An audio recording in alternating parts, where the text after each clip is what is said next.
आज जनहित की शुरुआत देश की सबसे पुरानी पार्टी कांग्रेस से करने जा रहे हैं, जहां सर्जरी की जरूरत पर अब बड़े बड़े लोग जोर दे रहे हैं। राहुल गांधी के राजनीतिक गुरु कहे जाने वाले दिग्विजय सिंह ने पार्टी के अंदर की कमजोरी को सार्वजनिक मंच पर लाकर नई चर्चा छेड़ दी है। दिग्विजय सिंह ने आज दो बातें कही। पहली, उन्होंने प्रधानमंत्री नरेंद्र मोदी और लालकृष्ण आडवाणी की तस्वीरों को पोस्ट करके सार्वजनिक तरीके से आरएसएस के संगठन स्वरूप की जबरदस्त तरीके से तारीफ कर दी। जबकि दूसरी बात उन्होंने कांग्रेस की सबसे बड़ी ताकतवर बॉडी CWC की मीटिंग में कही है, जहां पार्टी संगठन के स्वरूप पर सवाल उठाए हैं। अब इन दोनों ही बातों को लेकर सुबह से राजनीतिक गलियारों में नई बहस चल रही है। सवाल खड़े किए जा रहे हैं और सवाल ये उठ रहे हैं, क्या दिग्विजय सिंह ने मौजूदा संगठन के खिलाफ मोर्चा खोल दिया है? क्या कांग्रेस अध्यक्ष खड़गे के काम करने के तरीके से दिग्विजय सिंह अब खुश नहीं हैं? क्या दिग्विजय का बयान पार्टी की अंदरूनी कलह को दिखा रहा है? क्या दिग्विजय भी चाहते हैं कि प्रियंका गांधी पार्टी की कमान संभाल लें? क्या कांग्रेस को भविष्य का कोई इशारा दे रहे हैं दिग्विजय सिंह? इन 5 सवालों के आसपास कांग्रेस की पूरी पॉलिटिकल पिक्चर आकर सिमट गई है। असल में कांग्रेस की मीटिंग में पहले सुबह 9:52 पर दिग्विजय सिंह ने एक्स पर एक पोस्ट कर दिया। इस पोस्ट में लालकृष्ण आडवाणी कुर्सी पर बैठे हुए हैं, नरेंद्र मोदी उनके आगे जमीन पर बैठे हुए हैं।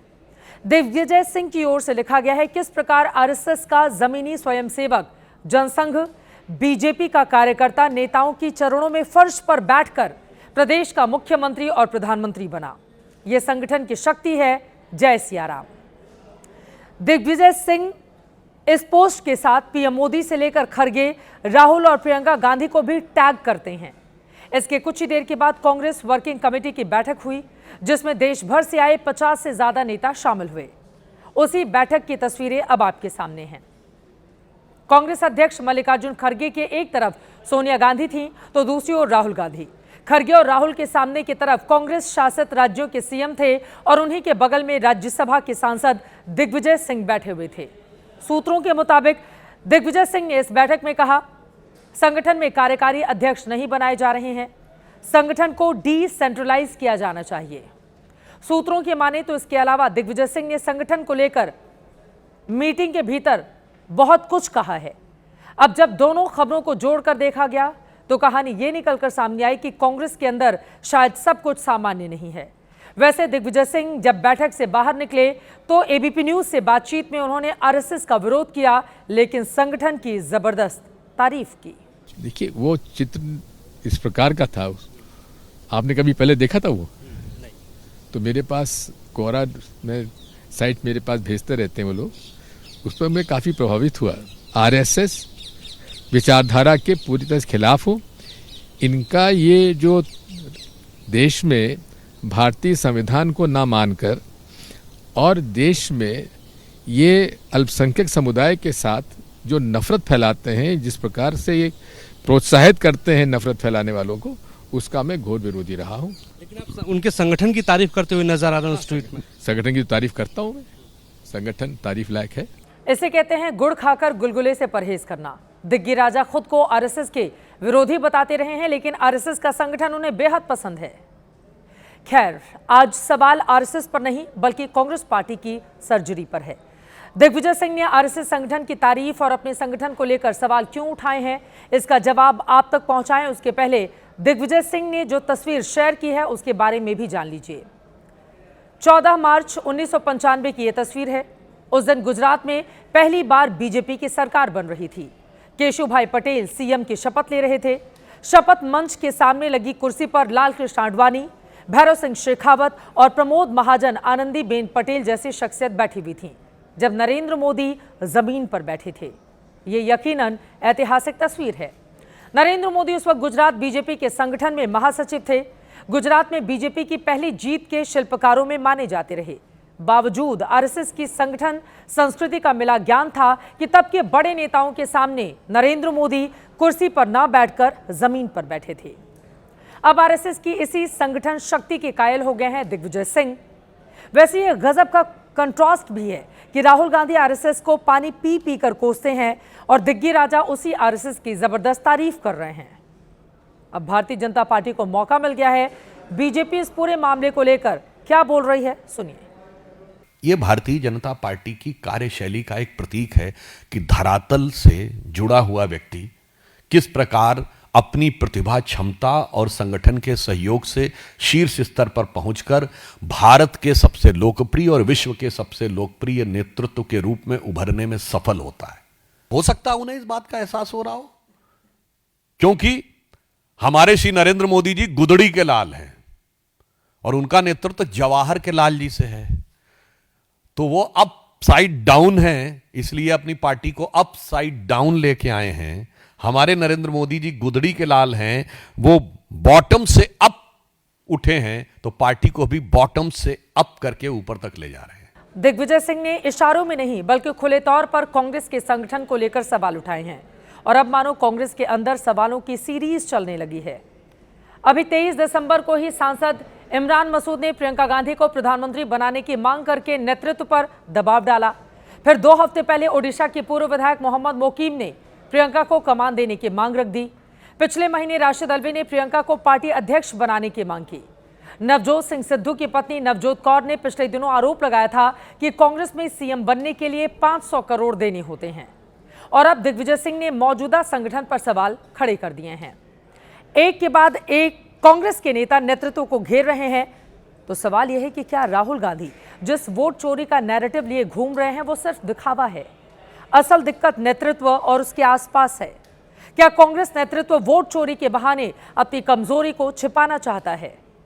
यह नहीं भूलना चाहिए कि दिग्विजय सिंह कांग्रेस के बहुत बड़े नेता हैं, मध्य प्रदेश के सीएम रह चुके हैं, सालों तक पार्टी के महासचिव रहे। देश की राजनीति में एक दौर ऐसा भी था जब कहा जाता था राहुल गांधी वही करते हैं जो दिग्विजय सिंह कहते हैं या चाहते हैं, लेकिन अब वही दिग्विजय सिंह सवाल खड़े कर रहे हैं। अभी 19 दिसंबर को उन्होंने एक्स पर पोस्ट करके राहुल गांधी को संगठन सृजन की सलाह देते हुए विकेंद्रीकरण की जरूरत पर जोर दिया था। हालांकि तब भी उन्होंने आखिरी लाइन में लिखा था कि आपको कन्विंस कर पाना मुश्किल है। संगठन के विकेंद्रीकरण के बाद दिग्विजय सिंह ने क्यों की है, यह सवाल बड़ा है। असल में इस वक्त कांग्रेस की शक्ति सीमित हाथों में है। सोनिया गांधी, राहुल गांधी, प्रियंका गांधी, मल्लिकार्जुन खड़गे, यही 4 लोग हैं जिनके आसपास संगठन की पूरी ताकत मौजूद है।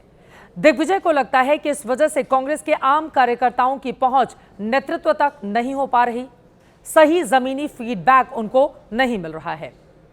अब यहां पर जनहित के कुछ सवाल हैं और वो ये है कि दिग्विजय वाकई में कांग्रेस की सेहत को लेकर गंभीर हैं या फिर पुराने जख्मों की टीस ने उन्हें इसके लिए मजबूर कर दिया है।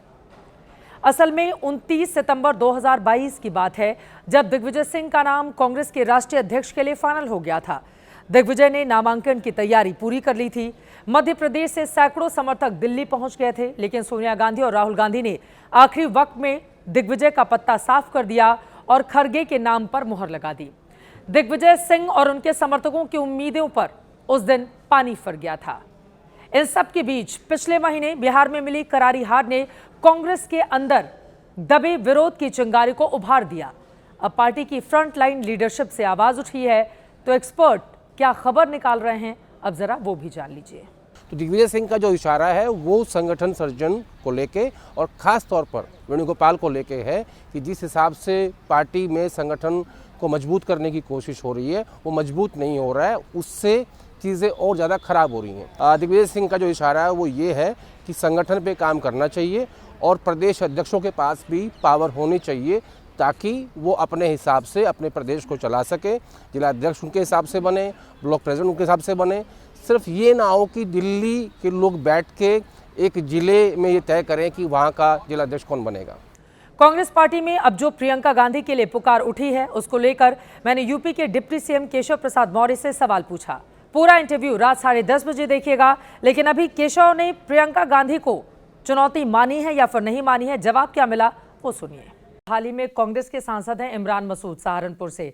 उनका बयान आया है कि प्रियंका गांधी के नेतृत्व में अगर आगे बढ़े, उनको प्रधानमंत्री के तौर पर प्रोजेक्ट किया जाए तो हम बहुत मजबूत हो जाएंगे। वो भी करके देख लें। ये तो तीनों, ये तो पार्टी ही, कांग्रेस पार्टी किसकी पार्टी है? माँ बेटा बेटी तीनों लोगों की पार्टी है, तीनों नेतृत्व करते हैं। जब डॉक्टर मनमोहन सिंह जी देश के प्रधानमंत्री थे, तीनों के निर्देश को मानना डॉक्टर मनमोहन सिंह जी की प्रधानमंत्री के रूप में मजबूरी थी। हम तो बहुत सारे फोटो पीछे के देखते हैं कि प्रधानमंत्री से कोई राष्ट्राध्यक्ष आता है बाद में मिलता है, श्रीमती सोनिया गांधी से पहले मिल रहा है। और यही श्री राहुल गांधी अध्यादेश फाड़ करके फेंक देने का काम किया। ये श्रीमती प्रियंका वाड्रा जी कहाँ प्रचार नहीं करते? उत्तर प्रदेश में पूरी बागडोर संभाल करके आई थी 2017 में 22 में।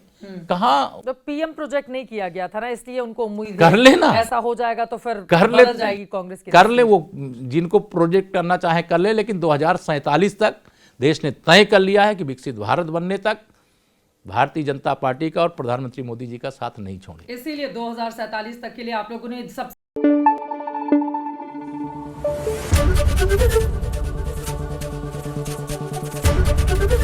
एबीपी न्यूज आपको रखे आगे।